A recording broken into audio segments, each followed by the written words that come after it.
नमस्कार, the news post देख रहे हैं आप और मैं हूं समीर। झारखंड में करीब आज से 1 साल पहले ईडी की जांच शुरू हुई थी।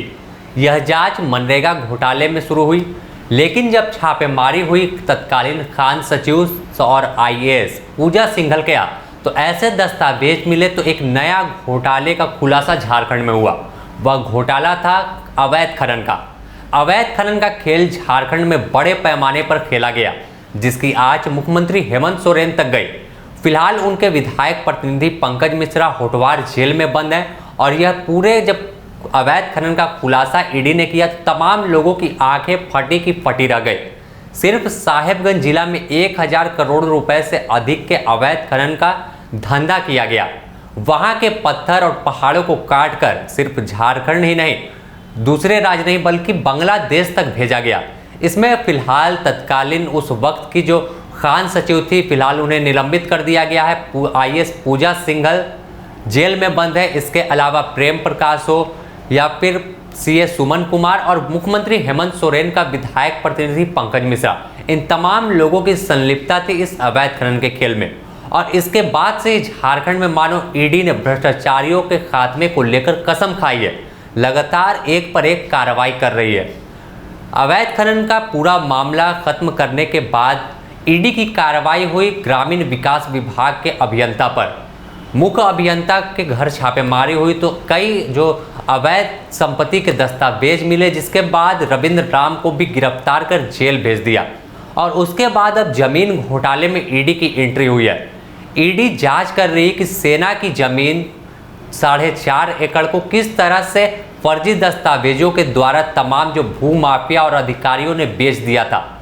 इस जमीन की तहकीकात करते करते ईडी के पास एक बड़े जो जमीन घोटाले का दस्तावेज है वो बरामद हो गया है। यह जांच सिर्फ सेना की जमीन से शुरू हुई थी, लेकिन अब जैसा देखा जा रहा है कि यह जांच का आंकड़ा काफ़ी आगे बढ़ चुका है। हजारों की संख्या में दस्तावेज ईडी के पास मौजूद है, जिसके आधार पर एक बड़ी कार्रवाई की ईडी तैयारी कर रही है। इस कड़ी में सबसे पहले नाम आता है रांची के पूर्व डीसी और आईएएस छवि रंजन का। छवि रंजन के 22 ठिकानों पर 13 अप्रैल को ईडी ने एक साथ दबिश बनाई थी।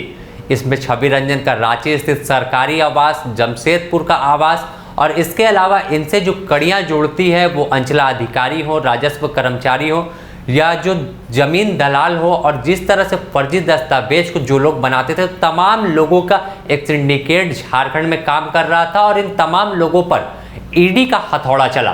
तो इस दौरान जो राजस्व कर्मचारी बड़गाई के हैं, उनके आवास से हजारों की संख्या में फर्जी डीड बरामद हुआ। और जब यह डीड की गहनता से जांच की गई तो पता चला कि इसमें बंगाल से भी फर्जी डीड बनाकर झारखंड लाए जाते थे और यहाँ फर्जी तरीके से पूरे दस्तावेज तैयार होते थे।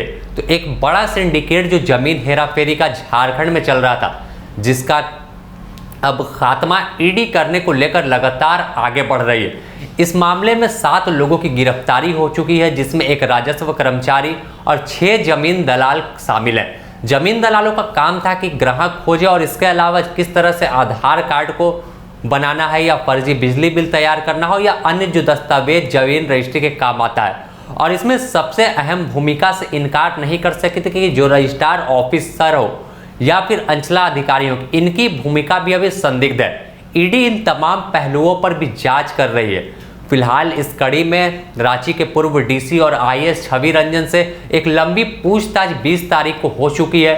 इसके अलावा फिर से उन्हें समन जारी किया गया है, 4 तारीख को पूछताछ होना है। और इस दौरान जो गिरफ्तार 7 लोग थे, चाहे वह राजस्व कर्मचारी हो या जमीन दलाल, उनसे भी रिमांड पर लेकर एक लंबी पूछताछ चली है। उस पूछताछ के दौरान कई अहम जानकारी ईडी को हाथ लगी और इस जानकारी की कड़ी को आगे बढ़ाते हुए ईडी लगातार अन्य अधिकारियों और जमीन कारोबारियों से पूछताछ कर रही है। बता दें कि रांची के डिप्टी रजिस्ट्रार वैभवमणि त्रिपाठी से पूछताछ हो चुकी है। इसके बाद फिर जब कोलकाता कनेक्शन सामने आया तो त्रिदीप मिश्रा जो एडिशनल रजिस्ट्रार हैं कोलकाता के, उनसे पूछताछ हुई है और कई जमीन कारोबारी से फिलहाल चल रही है। और इस बीच जब ईडी की कार्रवाई झारखंड में चल ही रही है तो तमाम जो आम लोग प्रताड़ित हैं रसूखदारों से, तो वह भी ईडी दफ्तर अपने जमीन के दस्तावेज लेकर पहुंच रहे हैं और ईडी को एक पुख्ता सबूत दे रहे हैं कि हमने साहब 13 एकड़ ज़मीन खरीदी थी, कोई बता रहा है कि 5 एकड़ ज़मीन खरीदी थी, और तमाम चीज़ रजिस्ट्री हो गया, मोटेशन हो गया, रसीद भी कट रहा है, केवाला मौजूद है, लेकिन उस ज़मीन पर धावा कोई और बोल रहा है। शिकायत जब तमाम गरीब असहाय लोग थाने लेकर पहुंचे उन दबंगों की, तो वहां से भी उन्हें कुछ नहीं, जो रास्ता था वह मिला, ना ही उनके मामले का निष्पादन किया गया। उल्टा थाना से उन्हें बताया जाता है कि आप इस मामले को उन रसूखदार और दबंगों के साथ मिलकर ही ख़त्म कर ले। ऐसा ही एक मामला लेकर रांची के काके के में ज़मीन खरीदने वाले अमोल कुमार पहुंचे। अमोल कुमार बताते हैं कि उन्होंने एक ज़मीन खरीदी जिसकी रजिस्ट्री हो गई, मोटेशन हो गया, सारे दस्तावेज कंप्लीट थे। जब उन्होंने वहां पर बाउंड्री वाल का काम स्टार्ट कराया, अपनी ज़मीन की घेराबंदी कर रहे थे, तो वहां पर कोई पंकज सिंह नाम के रसूखदार का कुछ गुर्गे वहां पहुंचे और उनको कहा कि आप 10 लाख रुपया दीजिए, नहीं तो काम नहीं करा सकते, आपको परमिशन मिला है या नहीं।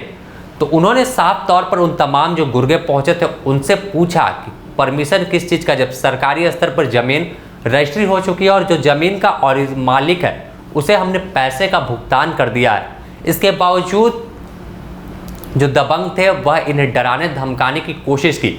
अमोल कुमार आखिरकार काके थाना पहुंचे और काके थाना में शिकायत की, लेकिन यहां से भी उन्हें इंसाफ नहीं मिला। आखिरकार वह डीएसपी और एसएसपी और यहां तक कि सीएमओ और डीजीपी तक को पत्र लिखकर इंसाफ की गुहार लगाई कि क्या झारखंड में इंसाफ मिलेगा, लेकिन हर जगह से निराशा हाथ लगी। आखिरकार अमोल कुमार ईडी दफ्तर पहुंचे और तमाम दस्तावेज लेकर पहुंचे और उन्होंने दावा किया कि जो पंकज सिंह नाम का गुर्गा है उसका लिंक सीधा सीएमओ से जुड़ा हुआ है और इसी बल पर वह बड़े पैमाने पर काके इलाके में ज़मीन की हेराफेरी करता है, किसी की ज़मीन दबंगई से कब्जा कर लेता है। और हाँ, यहाँ तक कि अमोल कुमार ने उस दौरान, इस जो विवाद के दौरान ही अपना 2 कमरे का अल्बेस्टर नुमा घर का निर्माण वहाँ कर लिया था। इस दौरान दबंगों ने उनके घर को भी जेसीबी के द्वारा गिरा दिया। आपको सुनाते हैं अमोल कुमार क्या कुछ कह रहे थे जब ईडी दफ्तर पहुंचे। मैंने 12.71 डिसमिल लिया था, काके में लिया था, 7 फरवरी 2020 को लिया था। फिर उसके बाद मैंने वो काम स्टार्ट किया, तो उसने आके मेरे से पैसा मांगा कि आप मेरे को पैसा दो, नहीं तो मैं मरवा दूंगा। सर आप नहीं जानते, नए लग रहे हो आप यहाँ से, या दिल्ली से आए हो। कहते दिल्ली से आए हो क्या मतलब होता है, मैं पाकिस्तानी हूँ क्या?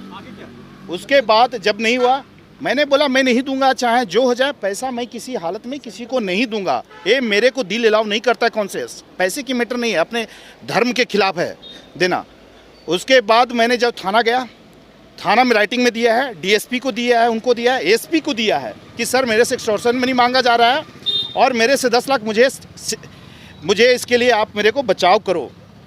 पंकज सिंह जो होता है, इसका जो है लिंक डायरेक्ट सीएमओ ऑफिस से है और मेरे पास एविडेंस भी है जिसमें सीएमओ से है। सीएमओ से एक प्रेशर एसपी पर दिलाता है, एसपी थाना पे जाता है और थाना उसके अनुसार जो है जमीन कैप्चर और ये होता है। आप ईडी कार्यालय पहुंचे थे, शिकायत की है आपने? ईडी कार्यालय में अभी शिकायत देने के लिए आया हूँ। मैंने डीएम को दे चुका है, सीएमओ को 3 बार मैंने दिया है, मेरे पास रिसीविंग है। मैंने मेल भी दिया है सीएमओ को कि सर आपको प्रूफ चाहिए, मैं प्रूफ दे रहा हूँ।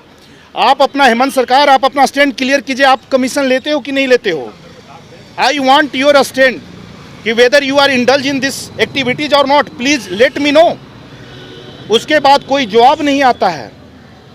तो बहुत दुर्भाग्य की बात है कि सीएमओ को आप लिख रहे हो, उसके बाद में फिर डीसी को मैंने 4 बार लिखा, उनको राहुल सिन्हा जी को। तो राहुल सिन्हा जी ने 11 बजे रात को कॉल कराया, उन्होंने कहानी का सुना बट कोई एक्शन नहीं। मैंने एसीबी को लिखा, एसीबी से बात की, एसीबी भी आई डोंट नो कि क्या प्रॉब्लम है, they become the speechless after getting a name of Pankaj Singh. मुझे आज तक इतना समझ में नहीं आया कि सिस्टम इतना कैसे कमजोर हो सकता है। I am not saying all the police officer are corrupt, but few police officers are very corrupt. They are working as a touts. I am again saying that they are working as a touts and they work for the property dealer. अगर आप कुछ करने जाते हैं तो आपका बात का नहीं सुनेगा। मैंने फिर सनहा लिखाया थाना में जाके, सर मेरा जान का खतरा है, इसको देखिए मेरा घर कैसे गिरा है। आज तक कोई एक्शन नहीं लिया गया, मेरा घर गिर गया, डेमोलिश हो गया, लेकिन एक बंदा उनको नज़र नहीं आया, जबकि ये सीसीटीवी बगल में लगा हुआ है। आप समझ सकते हैं, एज ए लेमैन, मैं सीसीटीवी को अगर मॉनिटर करेगा तो कौन घर में तो आ जाएगा, ऑटोमेटिक आ जाएगा, बट नहीं किया। क्यों? क्योंकि इसमें ये नहीं चलता है, जाली पेपर ट्रांसफ़र अब प्रमोशन। अगर ट्रांसफ़र चाहिए तो मैं इन डीजीपी साहब को नहीं बोलूँगा, अजय कुमार सिंह जी का। यह बात सिर्फ अमोल कुमार की नहीं है, ईडी दफ्तर पर हर दिन लोग पहुंचते हैं। ऐसा ही एक बुजुर्ग नगरी से पहुंचे थे और उन्होंने भी कहा कि कुछ जो दबंग प्रवृत्ति के लोग हैं उन्होंने उनकी ज़मीन पर कब्जा किया और न थाना सुनता है और न अंचलाधिकारी। यहाँ तक कि इस मामले को खींच के कोर्ट भी ले जाया गया।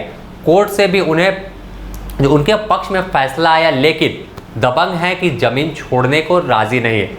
अब देखना होगा कि ईडी की कार्रवाई जिस तरह से झारखंड में चल रही है तो एक बड़े ज़मीन के सिंडिकेट का खुलासा हुआ है और यह आंकड़ा 2 से 3 हज़ार करोड़ रुपए के ज़मीन घोटाले तक जा सकता है, क्योंकि रांची शहर में राजधानी रांची की तमाम ज़मीन है जिसे दबंगों ने, ज़मीन दलालों ने अपने रसूख के दम पर बेच दिया। तो ईडी की कार्रवाई से नौकरशाह हो या राजनेता या ज़मीन दलाल, तमाम लोगों में हड़कंप मचा हुआ है। आने वाले दिनों में उम्मीद जताई जा रही है कि जिस तरह से झारखंड में ईडी की कार्रवाई चल रही है तो भ्रष्टाचार पर कहीं लगाम लगेगा या फिर अधिकारी ऐसे ही अपनी कार्यशैली करते रहे, कार्य करते रहे, तो वह दिन दूर नहीं है जब सलाखों के पीछे कई बड़े अधिकारी और नीचे तबके के अधिकारी के अलावा ज़मीन दलाल दिख सकते हैं। फिलहाल द न्यूज़ पोस्ट में इतना ही। नमस्कार।